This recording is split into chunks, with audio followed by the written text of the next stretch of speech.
ऐसे ही करते करते 3 साल मेरे ग्रेजुएशन के निकल गए और मैंने क्या देखा, मेरी सारी फ्रेंड्स पास हो गई और मैं फेल। अब मेरे साथ क्या हुआ, अब फेल इन द सेंस मेरी एक री थी मैथ्स में। अब मेरे पास 2 ऑप्शन थे, अगर घर पे सच बोल देती हूँ कि मैं पास हूँ तो मेरे पेरेंट्स मेरी शादी करवा देते, बोलते आजा घर और शादी कर और अपना आगे घर बसा। और मैंने क्या किया, उस चीज़ से बचने के लिए झूठ बोल दिया कि मेरा ग्रेजुएशन कंप्लीट है। तो पापा ने बोला MCA में एडमिशन ले। अब मैं यहाँ फंस गई, बिना क्लियर किए मैं MCA में एडमिशन नहीं ले सकती। तो मैंने मना कर दिया कि नहीं, कितना पढ़ेंगे। मैंने यही बोला पापा को कि मैं थक चुकी हूँ पढ़ पढ़ के, मैं कुछ और ट्राई करती हूँ। तो मेरी बहन सॉफ्टवेयर इंजीनियर है, तो उसने मुझे बोला तू कोडिंग सीख। और मैं सच बताऊँ, मैंने कंप्यूटर साइंस से ही अपना ग्रेजुएशन किया है और कोडिंग सीखने गई, वो भी मुझे नहीं आई। मेरे ख्याल से यहाँ पे कोई सॉफ्टवेयर डेवलपर है, कोई लड़की है, होगी, हाँ है, उनको पता है कि कितना कोडिंग का कितना प्रेशर होता है। तो मुझे नहीं आया। फिर उसने बोला ठीक है तू वेब डिज़ाइनिंग कर ले। तो मैंने वेब डिज़ाइनिंग में अपना करियर शुरू किया। और देखो, वेब डिज़ाइनिंग कोई फ्री में तो नहीं सिखाएगा, पैसा लगेगा या नहीं लगेगा, पैसे लगेंगे। तो मैंने भी पैसे लगा के कुछ महीने का कोर्स किया, साथ ही साथ अपना भी खर्चा उठाया, ठीक है। और जैसे ही मैंने कोर्स कंप्लीट किया तो मुझे जॉब ऑफर होगी उसी कंपनी के अंदर, गेस करो कितने हज़ार की। स्टार्टिंग में चलो मेरी दीदी की थोड़ी जान पहचान थी तो 7-8 हज़ार वो दे देते थे। तो जैसे ही मुझे 8 हज़ार मिलना शुरू हुआ तो मेरे घर वालों ने मुझे लात मार दी कि हम तुझे पैसा नहीं देंगे। अब मेरे पास और भी बच्चे हैं, मैंने उनको पढ़ाना है और तू खुद से अपना मैनेज कर, मैं नहीं तेरे को सपोर्ट करने वाला। पापा ने मुझे ये चीज़ बोल दी। और आप सोचो कि आप किसी के ऊपर डिपेंड हो खर्चों के लिए और एकदम से वो इंसान आपको देना बंद कर दे तो कैसा फील होता है। एक बार रियलाइज़ करो, जितनी भी लड़कियां यहाँ बैठी हैं, आप किसी ना किसी पे डिपेंड हो अपने खर्चों के लिए, यानी तो अपने पापा पे यानी तो अपने हस्बैंड पे, यस और नो। तो वो चीज़ जब मेरे साथ हुई, जब पेरेंट्स ने मना कर दिया, तो उस टाइम पे मेरे को अहमियत मालूम होने लगी पैसों की, हर एक चीज़ की। आटा कितने का आता है, चावल कितने का आता है, क्योंकि आप बाहर जब रहते हो किसी भी स्टेट में अपने घर से दूर, आपको पता अगर कूड़ा उठाने वाला भी पैसा लेता है, यस और नो। अगर आप हैं है ना। और दूसरी चीज़ क्या होता है, अगर आप चल भी रहे हो, आपका फ्लोर ऊपर है, अगर आप चलते भी हो ना तो नौकरानी 100 रुपये लेके जाती है क्योंकि आप चलते हो वहाँ पे, शायद आपको नहीं रियलाइज़ होगा। तो मैंने ये चीज़ देखी कि इतना जितना मैं कमा रही हूँ वो मेरा लग रहा है। पहले मैंने क्या किया, मैंने लिया रूम। मैंने सोचा, पहले मैं विद फूड PG के अंदर थी, तो उसमें क्या होता था 8 हज़ार में से 5500 PG में जा रहा है और बाकी का बचा आने जाने में। तो मैंने डिसाइड किया कि मैं रूम लूँगी और खुद से खाना बनाऊँगी। हालांकि मुझे बनाना नहीं आता, बट फिर भी मैंने सोचा। तो मैंने खुद से खाना बनाने के बारे में जब सोचा तो उसमें भी मैं नहीं बचा पा रही थी पैसे। तो एक चीज़ समझ आ गई कि पैसे बचेंगे नहीं 8 हज़ार में, मुझे पैसे कमाना बढ़ाना पड़ेगा। मुझे पैसे कमाने या कहीं ना कहीं और भी मुझे कुछ चाहिए। तो मुझे था कि मैं कुछ अलग करूं, लेकिन हमारे पास कुछ भी ऑप्शंस नहीं होते। और कितने लोगों को फॉरएवर बाई चांस मिली है? बहुत सारे लोगों को मिली है बाई चांस, राइट। आपको मालूम है मुझे फॉरएवर 3 टाइम मिली है। पहले मुझे कॉलेज में मिली थी जब मैं अपना ग्रेजुएशन कर रही थी, तो उस टाइम पे मैं बहुत क्यूरियस हुई, लोगों की कारें आ रही हैं, लोगों के चेक्स हैं, मैं बहुत एक्साइटेड हुई। लेकिन हमारे आसपास के एनवायरनमेंट में जो लोग होते हैं ना, वो नेगेटिव करते हैं। आप में से कितने लोगों को किया ना? मुझे भी नेगेटिव कर दिया, अरे फेक है, ये झूठ है, झूठी कारें दिखाते हैं, ये सब कुछ नहीं होता, तू फंस मत जा, बेकार लोग हैं। तो मैं वही चीज़ मेरे माइंड में बैठ गई, तो मुझे था कि ये फेक है। और सेकेंड टाइम मुझे फॉरएवर आई जब मैं इंटर्नशिप कर रही थी, तो वहाँ पे भी अगेन मुझे एक कार्ड मिला फॉरएवर लिविंग प्रोडक्ट का। तो मैंने यही बोला, अच्छा वही प्रोडक्ट बेचने वाला काम? मैं बोली नहीं, मैं नहीं करूँगी, ठीक है। फिर थर्ड टाइम मुझे फॉरएवर मिली इंस्टाग्राम पे। कितने लोगों को फॉरएवर इंस्टाग्राम पे मिली है? बहुत सारे लोगों को मिली, मुझे भी। और पता किसको देखा मैंने? अपनी फ्रेंड को। चलो अभी तो हम इनकम नहीं रिवील करते हैं, लेकिन कुछ टाइम पहले लोग अपने स्टेटस पे चेक्स लगाते थे, ठीक है। तो उसके चेक्स को देख के मुझे अंदर क्या हुआ, यार ये कैसे इतने चेक्स ले रही है। बोलते ना दोस्त फेल हो जाए तो गम नहीं लगता, लेकिन दोस्त आपसे आगे चला जाए तो बहुत बड़ा गम लगता है ना। तो सेम ऐसे ही मेरे साथ हुआ। तो मैंने सोचा तू कर क्या रही है, मुझे भी बता कैसे तुझे पे आउट्स आ रहे हैं। तो उसने बोला हेल्थ का काम है, लोगों को गाइड करना है बस, ठीक है। तो उसने ये चीज़ मुझे बोली। तो फिर मैंने भी सोचा चलो मैं भी एक बार ट्राई करती हूँ। तो मैं भी जब ऑफिस गई और जैसे ही मैं ऑफिस गई तो मैंने देखा बहुत सारे लोगों की भीड़। आप मोहाली आरडीओ से कोई है यहाँ पे? यस, बहुत सारी लड़कियाँ मोहाली आरडीओ से आई हैं। तो इतनी ज़्यादा भीड़ थी और वो भीड़ देख के मुझे लगा ये सब इंटरव्यू देने आए हैं, और मुझे नहीं पता था अब तक कि ये फॉरएवर है। लेकिन जैसे ही मैं ऊपर ऑफिस की तरफ दिखी तो वहाँ पे लिखा था फॉरएवर लिविंग प्रोडक्ट, और मुझे लगा मैं अगेन वहीं आ गई। ठीक है, तो अब मुझे समझ नहीं आ रहा था मैं उसको क्या बोलूँ, कि मैं वापस जाऊँ या मैं अंदर चले जाऊँ। तो मैंने डिसाइड किया चल इतनी दूर आ ही गई हूँ तो एक बार देख लेती हूँ। ठीक है, तो मैं अंदर जाके फॉरएवर के मार्केटिंग प्लान को देखी, मैं पूरे कॉन्सेप्ट को समझी। पहले तो मुझे लग रहा था फेक, शायद आप में से बहुत सारे लोगों ने फर्स्ट टाइम देखा होगा तो सबको फेक लगता है ना। और उन्होंने मुझे बोला गूगल पे सर्च कर, तो तू देख वर्ल्ड बेस्ट बिजनेस अपॉर्चुनिटी आता है। तो मैंने वहाँ पे सर्च किया बैठे बैठे, तो मुझे लगा इन्होंने मेरे फ़ोन को हैक तो नहीं कर लिया, ऐसे कैसे फॉरएवर बेस्ट आ रहा है। तो मैं उस टाइम पे तो क्यूरियस हो गई, लेकिन अपने ऑफिस में जाके मैं बार बार फॉरएवर के बारे में रिसर्च करती रही और कई दिनों तक मेरी नींद ही गायब थी। आप में से किसी के साथ ऐसा हुआ है? मैं रात को बैठे बैठे जितनी भी फॉरएवर की टेस्टिमोनियल्स थी ना यूट्यूब के ऊपर, मैंने हर एक टेस्टिमनी को देखा है। आप लोगों ने देखा ना? और जब देखा तो मैंने डिसाइड किया मुझे अपना फॉरएवर कंटिन्यू करना है। देखो बहुत सारी लड़कियां बोलती हैं कि फॉरएवर मैंने क्यों करा, मैं आपको बता देती हूँ। देखो फॉरएवर आपकी 99% प्रॉब्लम का सॉल्यूशन है पैसा, राइट?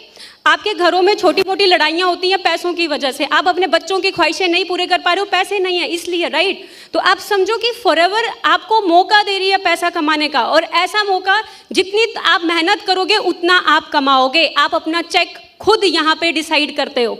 ठीक है, सेकेंड चीज, फॉरएवर को एज अ करियर लेके चलो। चैलेंजेस फेस करते हैं, कौन कौन से चैलेंजेस मैं आपको बताती हूँ। Number 1, self doubt. कितने लोगों के दिमाग में आता है? एंड डर लगता है, मैं कर पाऊंगी या नहीं कर पाऊंगी। जब हमें चैलेंजेस आते हैं हम लोग डरते हैं, हमें लगता है ये मेरे बस का नहीं है, या हमें लगता है मेरी किस्मत में ये नहीं है। बहुत से लोग सुनते हैं ना इस चीज़ को, सोचते हैं, और ये सबके मन में आता है, और मेरे मन में भी आता था। बट मैं इस चीज़ के लिए, अगर आपके पास डायरी पेन है तो नोट कर लो। अगर आपको अपने सेल्फ डाउट को किल करना है तो आप लाइफ टाइम इस चीज़ को याद रखना। देखो हर चीज़ की शुरुआत है बिलीव से। आपको विश्वास करना सीखना पड़ेगा। आपको खुद पे विश्वास करना है, आपको अपने बिजनेस पे विश्वास करना है, अपने प्रोडक्ट पे विश्वास करना है, आपको अपनी अपलाइन पे विश्वास करना है, आपको अपने सिस्टम पे विश्वास करना है, और अपने हार्डवर्क पे विश्वास करना है। समझ में आ रहा है? अगर आप विश्वास नहीं कर रहे हो तो आप कभी भी ग्रो नहीं कर पाओगे। ठीक है। एंड सेकेंड चीज़, लोग बोलते हैं कि मैम प्रोस्पेक्ट नो बोलते हैं, मैम कोई ज्वाइन नहीं होता, सब ना बोलते हैं, कोई ज्वाइन नहीं हो रहा, मेरा बिजनेस नहीं चलेगा। तुम इतना नो नो नो बोलते हो कि मैनिफेस्ट कर करके तुम्हें प्रोस्पेक्ट भी वही मिलते हैं जो नो ही बोलते हैं, क्योंकि तुमने रूटीन में डाल दिया वो no no no no no no. क्यों? आप बोलो ना, नो को मैं यस में कैसे कन्वर्ट करूं? मुझे नो को यस में कन्वर्ट करना सीखना है। करोगे ना सभी? नो को यस में कन्वर्ट करना है आप लोगों ने। ये एटीट्यूड अपना रखो। ये मत देखो कि नो मैम नहीं बन रहा, नहीं हो रहा, रोते रहते हैं। रोने से बिजनेस नहीं चलता है। बिजनेस आपकी स्किल्स से चलेगा, और आपको अपनी स्किल्स खुद डेवलप करनी पड़ेगी, वो खुद आपको सीखनी पड़ेगी। नेक्स्ट चीज़ लिखना, फॉरएवर के अंदर लोग गिव अप क्यों करते हैं, मैं आपको बताती हूँ। आप में से बहुत सारे लोग आज वुमेन कॉन्क्लेव के अंदर आए हो, शायद नेक्स्ट वुमेन कॉन्क्लेव के अंदर बहुत कम लोग होंगे जो गिव अप करके बैठ जाएंगे। पता क्यों? Number 1 point, wrong expectation. हम लोग 24 आवर्स में से सिर्फ 2 घंटा फॉरएवर करते हैं, और वो भी करते नहीं है, सोचते हैं। बाकी के 23 आवर्स दुनिया भर के काम। फिर हम एक्सपेक्ट कर रहे हैं कि फॉरएवर मुझे ग्रो करेगी, फॉरएवर मेरी लाइफ चेंज करेगी। कैसे करेगी? अब 24 आवर्स में से सिर्फ 2 घंटा बिजनेस को दे रहे हो, वो भी सोचते हुए। तो आप खुद से पूछो, क्या मैं डिजर्व करती हूँ कामयाब होना? आप अपलाइन को आके बोल देते हो कि क्या मेरा तो कुछ बन नहीं रहा, या बोल देते हो मेरी टीम खराब है। टीम खराब नहीं है, आपको खुद के अंदर काम करना है। रॉन्ग एक्सपेक्टेशन के साथ काम मत करो। अगर आप टाइम दोगे तो बिजनेस ऑटोमेटिकली ग्रो करेगा। जब दे ही नहीं रहे हो टाइम तो बिजनेस कैसे ग्रो करेगा? ठीक है। And second point, lack of patience. देखो हर चीज़ का प्रोसेस होता है। अगर आप खेतों में बीज बोते हो, उसका भी प्रोसेस होता है, 6 महीने बाद फसल बनना। यस और नो?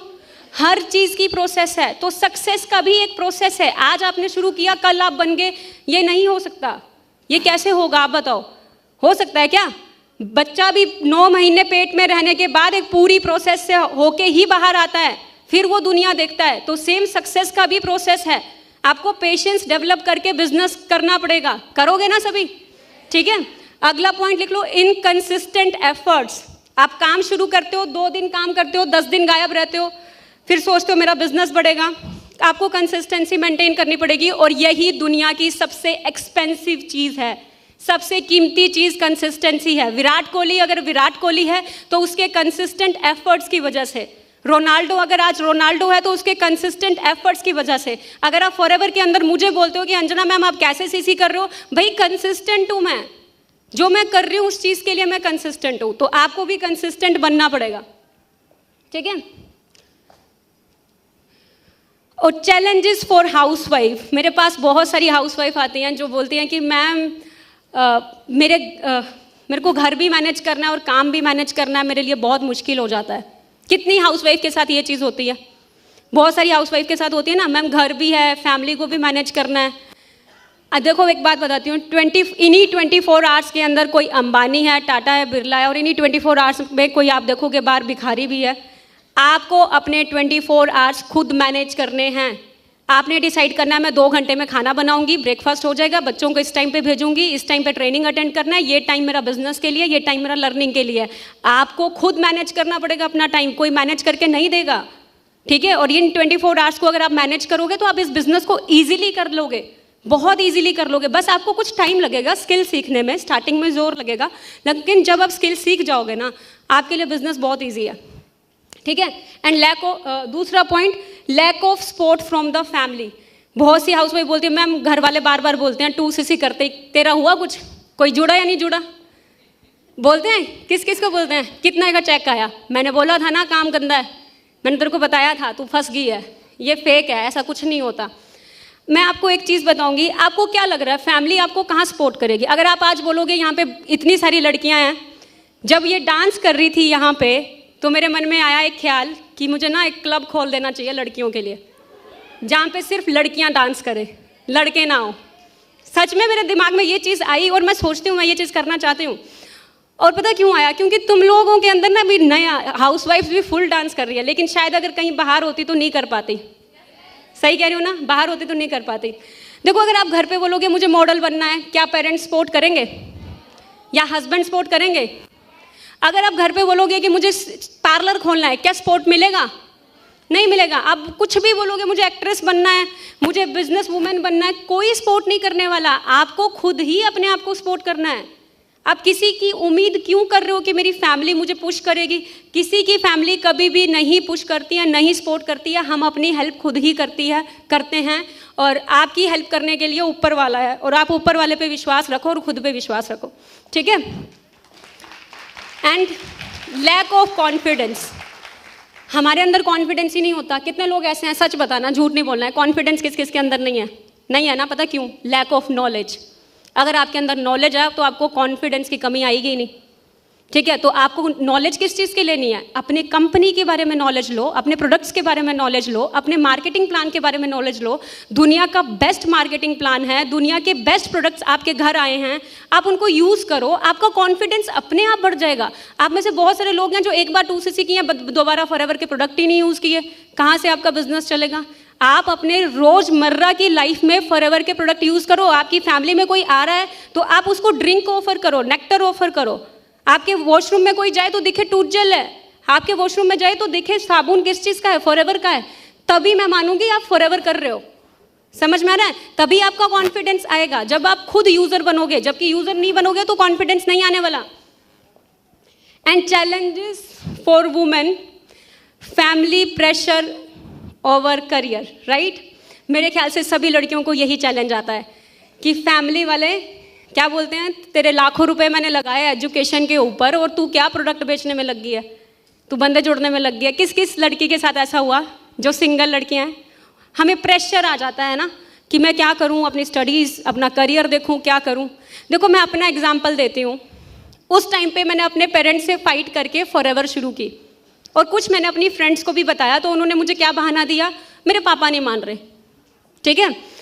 और 5 साल बाद अगर मैं अपने आप को देखूं, मैं यहाँ पे सक्सेसफुल हूँ, इंटरनेशनल ट्रैवल कर रही हूँ और 7 फिगर्स में अर्न कर रही हूँ पिछले 6-7 महीने से।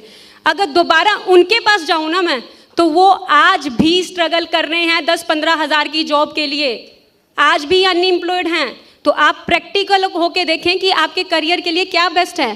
फैमिली ज़्यादा टाइम तक साथ नहीं देने वाली। आप 500 रुपये मांग के देखो, पापा 500 रुपये दो, मुझे रिचार्ज कराना है, तभी मुंह बना देते हैं फैमिली वाले भी। यस और नो? ठीक है, तो अपने करियर के लिए खुद से डिसीजन बनाओ, खुद से सोचो। एंड सेकेंड चीज़, हैंडलिंग मेल प्रोस्पेक्ट। किस किस को आता है नाइस डीपी? सबको आता है नाइस डीपी। आप बहुत ब्यूटीफुल हो, वीडियो कॉल करो। आता है? वीडियो कॉल करो।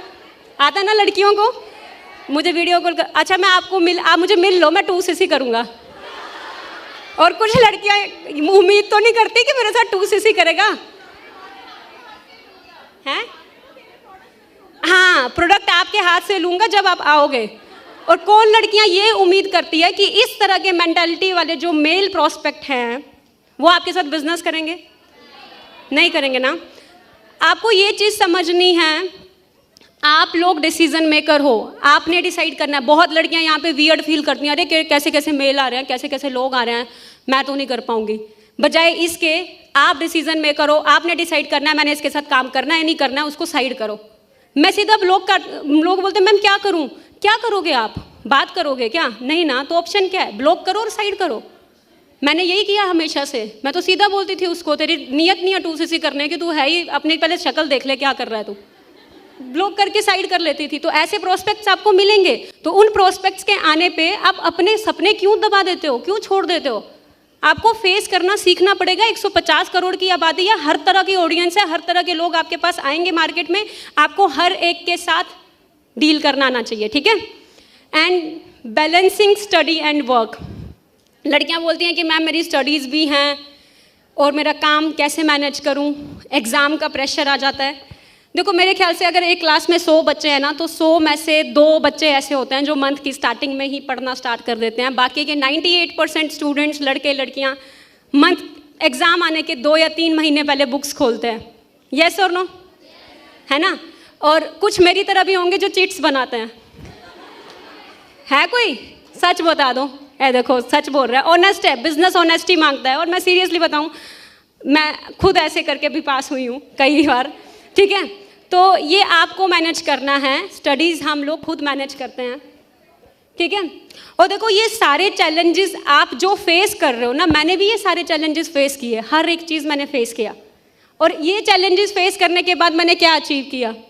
आप देखो, MR, EMR, Baku, global rally, कारप्ला लेवल 3 एंड सीरियसली बताऊं, चेयरमैन बोनस मेरा बहुत बड़ा ड्रीम था और सीरियसली मैं क्वालिफाई कर ली। बहुत मेरे लिए बहुत बड़ी चीज़ थी ये, और ये मेरी सबसे अच्छी अचीवमेंट मुझे लगती है। अगली चीज़ बताऊं तो my top things last year 4200 cc। आप सोचो 2023 के अंदर मैं 1500 cc की थी और 2024 के अंदर 2700 cc ज़्यादा की हूँ। आप सोचो कैसे की हूँ? बिलीव, विश्वास। और मुझे लगता है 4200 cc ईयर में नहीं होनी चाहिए इंडिया में, 4200 cc मंथली होनी चाहिए इंडिया में, क्योंकि इतना बड़ा कंट्री है, इतने सारे लोग अनएम्प्लॉयड हैं, इतना हेल्थ इश्यूज है, लोगों को अच्छे प्रोडक्ट्स चाहिए। तो हमारे पास सब कुछ बेहतरीन है, बस हमें ज़्यादा से ज़्यादा लोगों तक रीच करना है। समझ में आया? और अगला पॉइंट, 400 cc क्लब के अंदर मैं लगातार काफ़ी टाइम से चल रही हूँ। और साथ ही साथ मेरी जो मंथ की हाईएस्ट cc गई थी 522 cc हाईएस्ट गई थी लास्ट ईयर, ठीक है? और पूरे इंडिया के अंदर टॉप 6 के अंदर मैं थी। हमेशा मैं बॉयज़ देखती थी। मैं भी सोचती थी यार बस बॉयज़ बहुत हो गया, अब लड़कियां देखनी है, आओगे? है ना? मेरे ख्याल से लड़कियों का ये ज़्यादा बिजनेस है और आप बस मेहनत करो, डेडिकेटेड हो आप, ठीक है? आप मेहनत करोगे तो आप टॉप में डेफिनेटली आओगे। और लास्ट ईयर मैंने ये चीज़ भी क्रॉस करी। मैं टॉप 10 की लिस्ट के अंदर 6 नंबर थी ग्रुप वॉल्यूम के अंदर, एंड साथ ही साथ नॉन मैनेजर के अंदर टॉप 5 थी, ठीक है? एंड सक्सेस मंत्रा मैं आपको बताती हूँ। लोगों को लगता है कि मैम कुछ डिफरेंट करते हैं, कुछ डिफरेंट नहीं है। आपको लगता है कि अंजना मैम शायद बेटर सिखाते हैं, मेरी अपलाइन अच्छी नहीं है। मैं आपको बताऊं, आपको जो भी मिला है परफेक्ट है, ठीक है। आप इधर उधर कंपेयर करना बंद करें। जो भी आपकी अपलाइन है वो बेस्ट है। हर कोई सेम चीज़ कर रहा है, बस आपके ऊपर डिपेंड करता है आप काम कैसे कर रहे हो, ठीक है। आपकी प्रायोरिटी मैटर करेगी। सक्सेस मंत्रा में फर्स्ट पॉइंट आपकी प्रायोरिटी। आप बिजनेस को टाइम नहीं दोगे, बिजनेस नहीं चलेगा। आप सिटिंग नहीं दोगे, आपका बिजनेस नहीं ग्रो करने वाला। तो आपको सिटिंग देनी पड़ेगी, बैठना पड़ेगा, ठीक है। और बिजनेस को इंजॉय करो, जैसे डांस को इंजॉय कर रहे थे यहाँ पे, इंजॉय करो ऐसे ही। आप तो फुल नाच रहे हो, फुल मगन हो नाचने में। बहुत अच्छा डांस कर रही थी हाउस वाइफ्स, मैं देख के सोच रही थी कितना मन करता है आपका नाचने का, इंजॉय करने का। तो आप करो ना वैसे ही बिजनेस को, ठीक है। और बिजनेस को अपनी हैबिट बनाओ, बिजनेस को अपना कंफर्ट जोन बनाओ कि मुझे बिजनेस करने में ही मज़ा आता है, मुझे ट्रेनिंग लगाने में मज़ा आता है, मुझे लोगों को बिजनेस दिखाने में मज़ा आता है, मुझे मज़ा आता है, लोग मुझे ना करते हैं। समझ में आ गया, ठीक है। और अगला पॉइंट डिसिप्लिन, ये बहुत इंपॉर्टेंट चीज़ है। देखो मेरे पापा आर्मी रिटायर्ड है और ये चीज़ मैंने बचपन से सीख ली है। हमारे घर में उठते ही सबसे पहले बेड बनना चाहिए और डिसिप्लिन हमें बचपन से ही सिखा दिया गया है। और अगर डिसिप्लिन बहुत मैटर करेगा आपकी लाइफ के अंदर। अगर आप किसी चीज़ को लेकर डिसिप्लिन में नहीं हो तो आप कुछ भी बड़ा नहीं अचीव कर सकते। आपको अपनी लाइफ में डिसिप्लिन बनाना स्टार्ट करें। अपने 24 आवर्स में अपना टाइम रखें कि मैंने इतने घंटे देने ही देने हैं, चाहे जो मर्जी हो जाए, ठीक है। आप ये नहीं शादियाँ आ गई, शादियों पे जा रही हूँ, मैम आज तो शादी है मैं बिजी हूँ, मैम आज तो मेरे बच्चे का बर्थडे मैं बिजी हूँ। कुछ भी हो, लेकिन अपना टाइम मैनेज करो और अपने बिजनेस को प्रायोरिटी दो, डिसिप्लिन के साथ काम करो, ठीक है। अगर आज किसी को भी आप टॉप में देखते हो ना तो उसके में सीक्रेट यही है, priority and discipline. And next point consistency. Same जो आप कर रहे हो वही हम कर रहे हैं, बस हम कंसिस्टेंटली काफ़ी सालों से कर रहे हैं, इसलिए ग्रोथ आप लोगों को दिख रही है। अगर आप लोग भी करने लग जाओगे आप भी ग्रो कर जाओगे, ठीक है।